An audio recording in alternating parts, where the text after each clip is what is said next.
ഇന്ന് ലാറ്റിൻ സഭ വിഭൂതി തിരുനാളായിട്ട് ആചരിക്കുകയാണ്. വിഭൂതി ബുധൻ അല്ലെങ്കിൽ ഹാഷ് വെനസ്ഡേ എന്നൊക്കെ നമ്മൾ പറയും.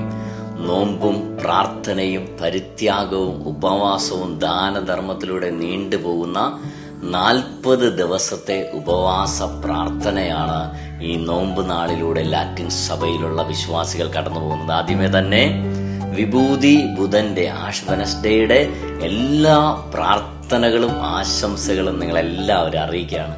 പ്രിയപ്പെട്ടവർ, ഇന്ന് നമുക്ക് കർത്താവ് തരുന്ന വചനം ജോയൽ പ്രവാചകന്റെ പുസ്തകം 2-ാം അധ്യായം 13-ാം തിരുവചനം. നമ്മളെല്ലാവരും കേട്ടിട്ടുള്ള ഒരു വചനമാണ്.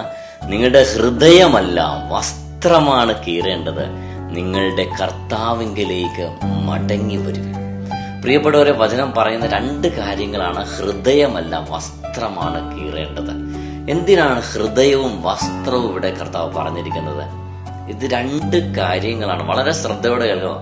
ഹൃദയം എന്ന് പറയുന്നത് ആർക്കും കാണാൻ കഴിയില്ല, വസ്ത്രം കാണാൻ കഴിയുന്നതാണ്.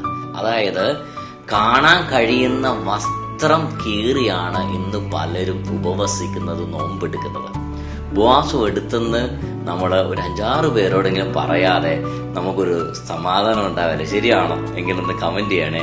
നമ്മൾ എന്തെങ്കിലും ഈ നോമ്പില് എന്തെങ്കിലും പരിത്യജിക്കുന്നുണ്ടെങ്കിൽ, എന്തെങ്കിലും ഉപേക്ഷിക്കുന്നുണ്ടെങ്കിൽ, എന്തെങ്കിലും കർത്താവിന് വേണ്ടി ചെയ്യുന്നുണ്ടെങ്കിൽ അത് മറ്റുള്ളവരോട് പറഞ്ഞു നടക്കും. എന്താ സംഭവിക്കുന്നതെന്നറിയോ? അവിടെ നിങ്ങൾ ഹൃദയമല്ല കീറുന്നത്, വസ്ത്രമാണ് കീറുന്നത്. മറ്റുള്ളവർ കാണുക നിങ്ങൾ ചെയ്യുന്ന നോമ്പും പ്രാർത്ഥനയും ഉപവാസവും അതെല്ലാം വസ്ത്രം കീറുന്നതിന് തുല്യമാണ്. എന്നാൽ ഹൃദയം കീറുക എന്ന് പറഞ്ഞാൽ അത് ആ വ്യക്തി മാത്രമേ അറിയൂ, ദൈവം മാത്രമേ കാണൂ, വേറെ ആരും ഈ ലോകത്തിലുള്ള ആരും കാണില്ല.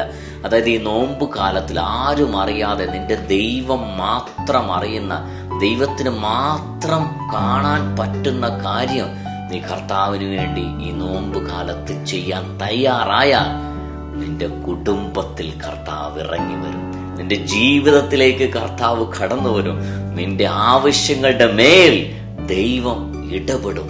കാരണം നീ കീറിയത് വസ്ത്രമല്ല, എല്ലാവരും കാണുകയല്ല നീ പ്രാർത്ഥിച്ചത്, എല്ലാവരും കാണുകയല്ല നീ ഉപവസിച്ചത്, ദാനധർമ്മം ചെയ്തത്. നീ ചെയ്തത് നീയും ദൈവവുമായുള്ള ബന്ധത്തിലാണ്. നിന്റെ വസ്ത്രമല്ല നീ കീറിയത്, നിന്റെ ഹൃദയമാണ്. ഈ നോമ്പുകാലം നമ്മുടെ ജീവിതത്തിൽ വസ്ത്രം കീറാതെ ഹൃദയം കീറുന്ന നാളുകളായി മാറാൻ ദൈവം നമ്മളെ സഹായിക്കട്ടെ എന്ന് പ്രാർത്ഥിക്കുന്നു. കർത്താവ് എല്ലാവരെയും സമൃദ്ധമായി അനുഗ്രഹിക്കട്ടെ. ആമേൻ.